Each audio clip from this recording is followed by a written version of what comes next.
Hi, my name is Dr. Jessie at Resonant Frequency Medicine, and this is a demonstration of the Bobble Head home exercise program that I may have prescribed to you if you are a patient at my practice.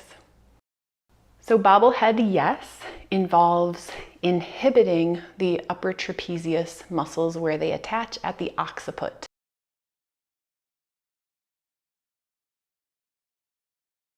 So I'm going to turn around and show you where that is.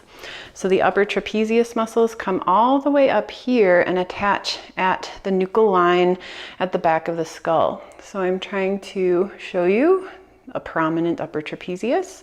And so what we're doing in this exercise is you should be, ideally you're lying down and you're resting with the arms out to the sides. You can prop your arms up with pillows if you need to.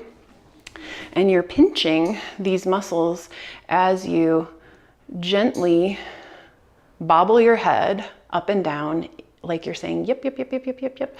And what this does is it provides a noxious, painful stimulus to the wrong muscles, which are the upper trapezius muscles. We don't want them doing the small incremental movements of bobbling your head, yes.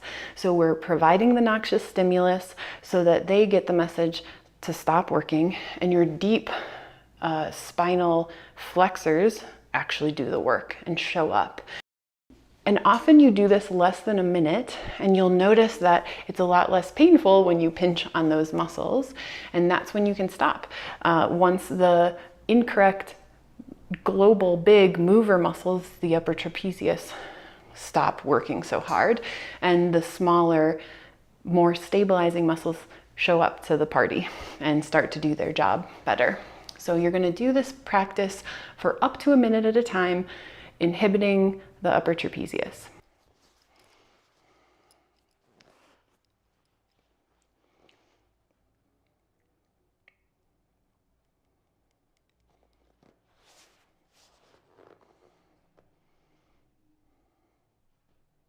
And then the Bobble Head No is all about inhibiting your big sternocleidomastoid muscles.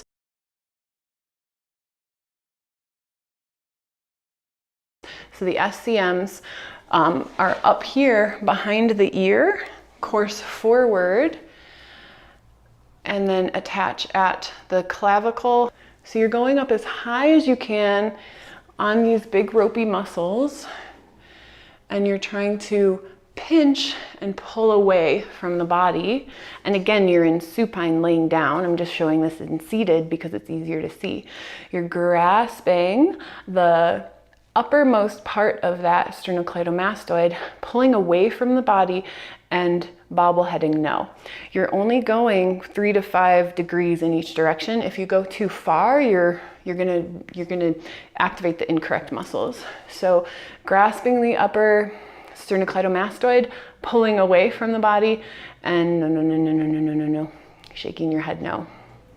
With this one, because there are so many vascular structures, the jugular vein, the vagus is not vascular, it's a nerve, and the carotid arteries are here, I only have people do this one at a time. So one side at a time, you're lying on your back, grasping the meaty part of the muscle, pulling it away from the body, and then no, no, no, no, no, no, no. Back and forth with the head, no bigger than 3 to 5 degrees in each direction, quickly. And you're gonna do this no longer than a minute.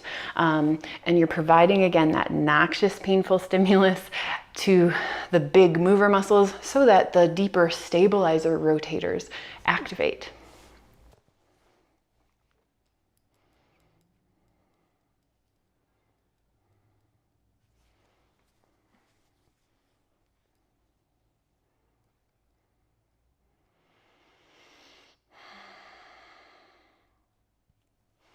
So in summary, you're going to do your Bobble Head, yes, for less than a minute until the pain and discomfort and tone of those upper trapezius muscles has diminished. And you're going to do Bobble Head no for less than a minute on each side, one side at a time, until those muscles are much less painful. These are all done in supine, lying on your back, because it's more effective that way.